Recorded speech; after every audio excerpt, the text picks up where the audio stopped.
You open your eyes one day, and everything seems more burdensome. The aspirations you once cherished now feel like remorse. The reflection in the mirror no longer deceives. It shows someone who exchanged time for validation, potential for mere existence, years for instances that held no significance. A quiet dread grows within you, a murmur suggesting this isn't the life you were meant to lead. But you hush it, for it's simpler to browse, to toil, to chuckle at humor you find unamusing, to endure another day in a life that feels alien. Enzo once remarked, "Your second existence starts when you realize you have only one." Most individuals never grasp this. They live as though they are eternal, as if errors can be undone, as if aspirations can be delayed indefinitely, as if apologies can mend decades of absence from their own lives. You were not instructed to live. You were taught to comply, to tread paths already laid by those long gone, to forfeit wonder for security, to relinquish dreams at the altar of survival. You were taught to confuse existence with living. But then an event occurs. Something shatters the illusion. Perhaps it's the departure of someone you believed would always be there. Maybe it's a betrayal so profound that it severs your identity. Maybe it's awakening one day and realizing you no longer recognize yourself. Whatever it is, it breaks the enchantment, and for the first time, you perceive the truth. You don't have eternity, you have the present. You have whatever breath fills your lungs at this moment.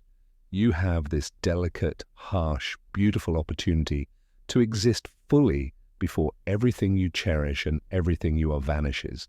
And in that instant, something remarkable transpires. You're no longer afraid of failure. You're terrified of squandering what remains. You cease seeking approval to be yourself. You stop apologizing for desiring more. You stop living for applause. That won't endure. Once you're gone, you understand no one is coming to rescue you. No perfect moment is arriving. No final warning will be issued. This is it. Your life is unfolding now. Whether you're prepared or not, Enzi believed that life must be lived as if you would have to relive it infinitely. Every decision, every error, every regret, every wasted moment, if you were compelled to repeat today eternally, would you scream in anguish or whisper in thankfulness? The daunting beauty of life is that it demands your full presence without offering any assurances, no guarantee of success, no guarantee of love, no guarantee of a second opportunity, only the certainty of an end. And yet most people will spend more time embellishing their graves than constructing their lives. You don't have to be like most people. Your second life doesn't commence when you purchase a new vehicle or switch careers or relocate. It begins the moment you realize you have only one life. And that realization etches itself so deeply into your being that you cannot revert to slumber. You start to live with urgency, fiercely, gratefully. You start declining everything that diminishes you. You start embracing everything that ignites you. You begin to love with both hands, to forgive without resentment, to dream without seeking permission. You stop awaiting a sign. You comprehend that you are the sign, that awakening was the miracle you were anticipating. And in that sacred realization, the understanding that time is your most precious and fragile possession, you are reborn, not as someone new, but as someone who finally decided to become authentic. Your second life doesn't erase the pain of the first. It honors it. It thanks it for the lessons and then releases it, because you can't live while dragging your coffin behind you. You have to let the lifeless things bury themselves and step forward, bruised, broken, imperfect, but finally alive. Because no matter how much time you believe you have left. The only life that matters is the one you choose to live. Now you are encouraged to dream grandly, but you are penalized the moment your dreams threaten the comfort of others. You are told you can become anything, but when you attempt, you are ridiculed, doubted, belittled. The world adores a dreamer as long as the dream is modest, safe, and quiet. Enzi saw this contradiction clearly. He saw that society isn't designed to nurture greatness. It's designed to produce obedience. He who has a reason to live can endure almost any circumstance, Enzi wrote. But what he left unsaid was even more somber. Most people never discover their reason. They live and die buried under everyone else's circumstances. You are born into expectations, study, labor, wed, produce, consume, obey. You are fed the blueprint before you even learn to speak. And before you realize it, you have constructed a life you secretly despise. A life tailored to please those who will never live it with you. You aren't living, you're performing. Every decision, every sacrifice, every stifled dream made not for yourself, but for an invisible panel of judges you imagine scrutinizing your every move. You remain in jobs that decay your soul. You stay in relationships that hollow you out. You betray your own curiosity, your own fire, your own genius. All because someone somewhere might disapprove. And yet the people you're exhausting yourself to please will not attend your funeral, wondering why you weren't happier. They will barely recall your dreams.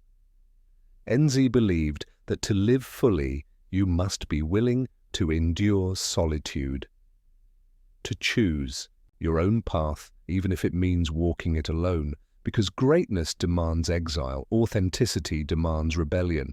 The tragedy is not that people perish. The tragedy is that most people never live before they die. You can sense it around you.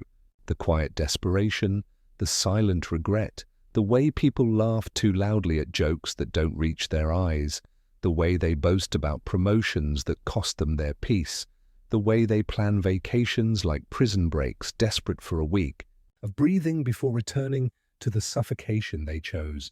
This is what Enzi called the herd instinct, the mindless survival of those who fear the burden of thinking for themselves.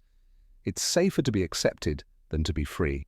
It's easier to be praised for your compliance than to be punished for your authenticity. But there is a hidden cost. A soul that betrays itself to belong will rot from within. You can decorate your cage. You can paint it gold. You can pretend the bars are beautiful, but a cage is still a cage. Freedom is not comfortable. Freedom is not safe. Freedom demands that you become terrifyingly responsible for your own life. And that terror is what keeps most people asleep. They tell themselves, it's not the right time, maybe next year. I'll chase my dreams after the kids grow up.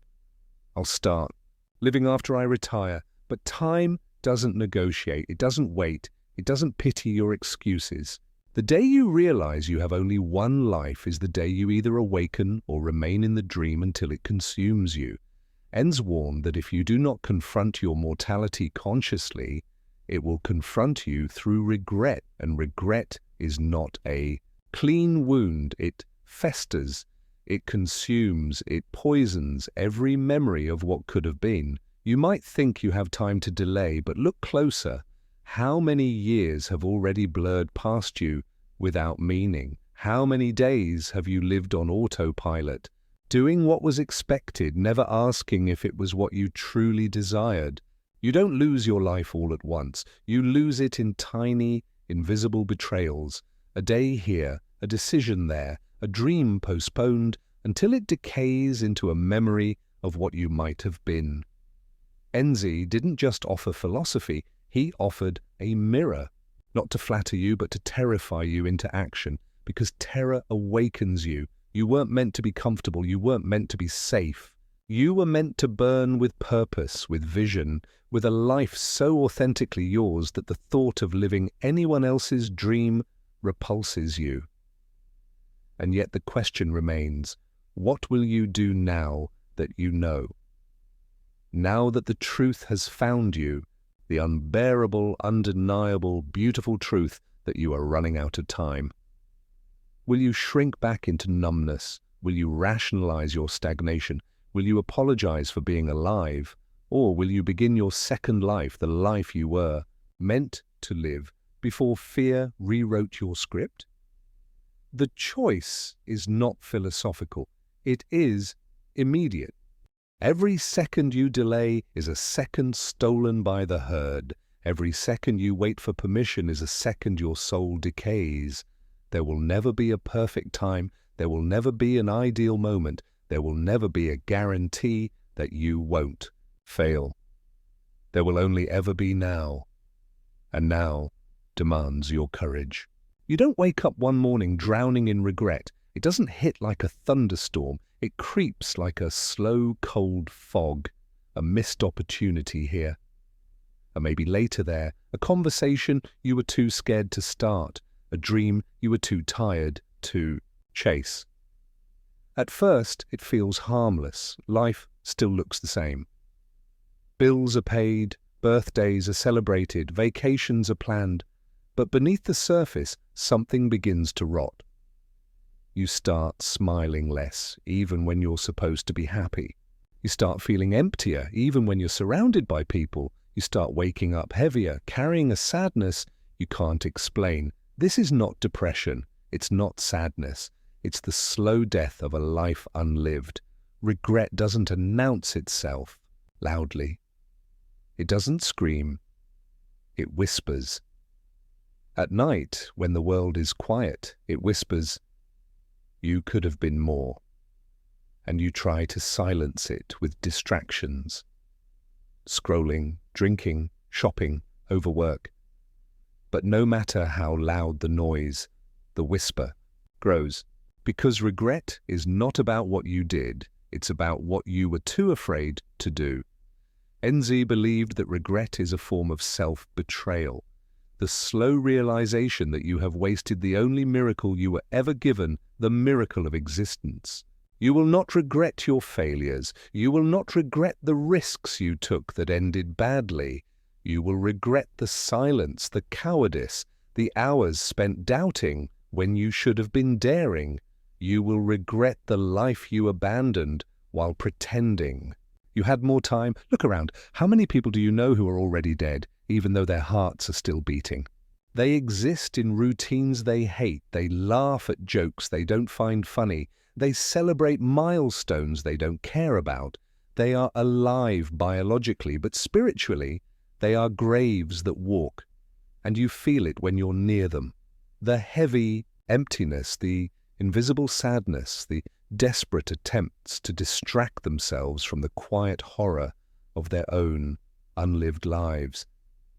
This is the fate Enzi warned against. Not death, not pain, but a life so disconnected from truth that it no longer feels alive.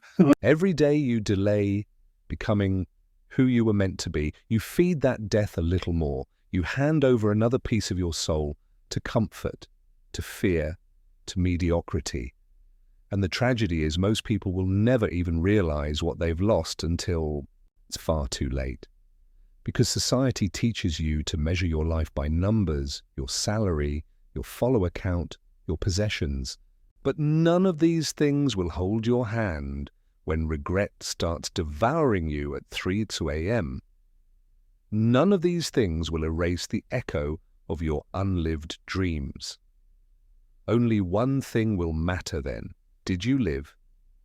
Did you become what you were meant to become? Or did you die a quiet death long before your body gave out? You are not scared of dying. You are scared of dying without having lived.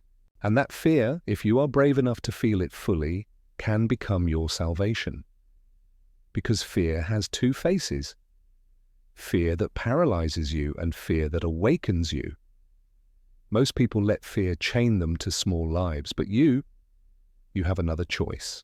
You can use that fear as fuel. Let it ignite you. Let it terrify you into movement. Let it remind you that you are running out of excuses. Enns believed that life is for the courageous, for those willing to confront the unbearable truth of their mortality, and in that confrontation find a reason to live so fiercely that death itself becomes irrelevant. So here you are, standing at the crossroads between existence and living. You can go back to sleep, numb yourself, pretend you have time, pretend you are happy, or you can choose the terror of waking up. You can choose to feel the weight of your unlived life pressing down on you, not to crush you, but to forge you into something unstoppable. You don't need more time. You need more courage. You don't need more motivation. You need more brutal honesty. You don't need more years. You need to stop wasting the ones you have. Because the silent collapse, the slow death of the soul through regret is preventable, but only if you are willing to make a decision most people never make. To live. Not tomorrow, not next year, not after it's convenient. Now the death of your first life doesn't come with a funeral. No one mourns it. There are no tears, no goodbyes. It dies silently. The moment you realize that everything you were chasing was never yours to begin with. It dies when you stop trying to impress people who don't even know themselves. It dies when you stop apologizing for being different, difficult, real. It dies when you finally accept that the old you, the one who played small to survive, is never coming back. And in that silence, you are reborn.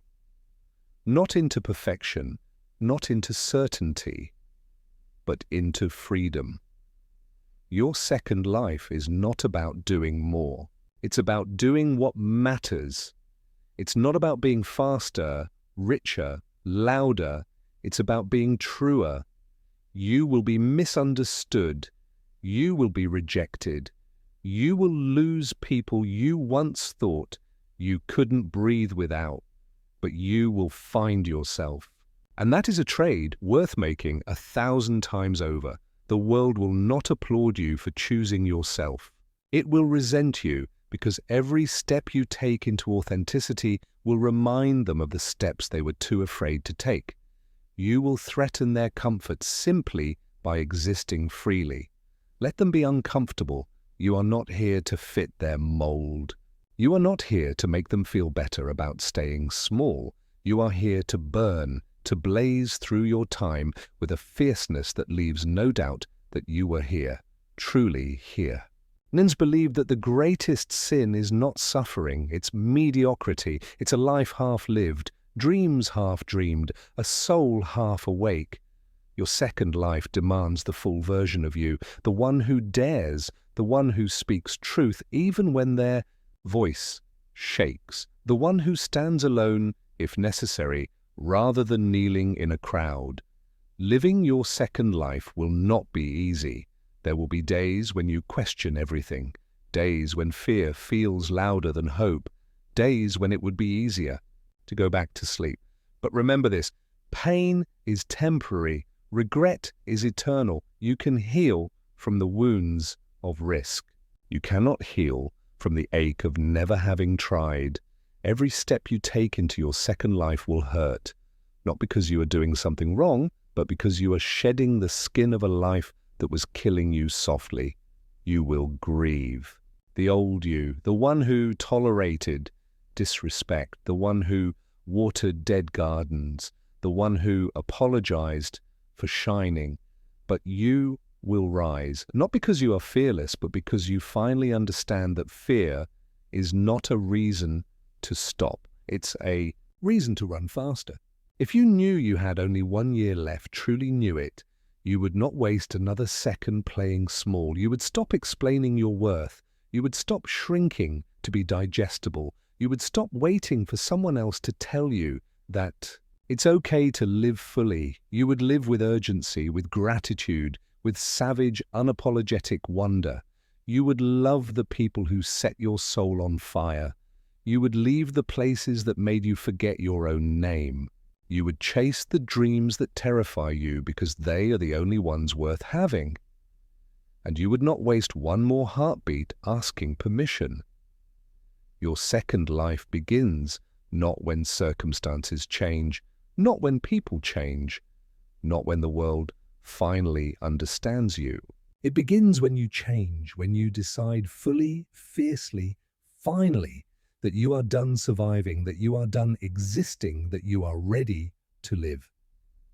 Even if no one applauds you, even if no one follows you, even if no one understands you, because the first life was for them, the second life is for you. The question is not, will you be afraid? You will be. The question is, will you